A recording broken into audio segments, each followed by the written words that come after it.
నమస్తే మిత్రులారా, నేను మీ శ్రీనివాస్ చౌహాన్ అడ్వకేట్.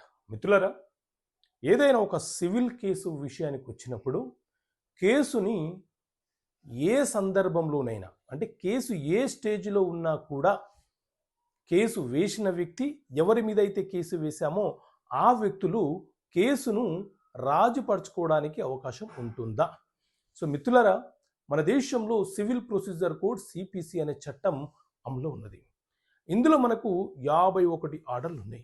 అందులోని ఆర్డర్ 23 రూల్ 3 ప్రకారంగా ఏదైనా ఒక సివిల్ వివాదానికి సంబంధించిన కేసు మనం న్యాయస్థానంలో ఫైల్ చేసిన తర్వాత కేసు మొదలైన మరుక్షణం నుంచి సుప్రీంకోర్టుకు వెళ్ళేంత వరకు కూడా అప్పీల్ స్టేజ్లో ఉన్నా, రివిజన్ స్టేజ్లో ఉన్నా, ట్రయల్ స్టేజ్లో ఉన్నా, ఏ స్టేజ్లో కేసు ఉన్నా కూడా వాది ప్రతివాదులు సమస్యను ముగించాలి అనుకునే సందర్భం వస్తే వారి ఇరువురు కూర్చొని ఆ కేసును న్యాయస్థానం ద్వారా ఎప్పుడైనా సరే రాజీ చేసుకునే వెసులుబాటు వాళ్ళకు ఉంటుంది.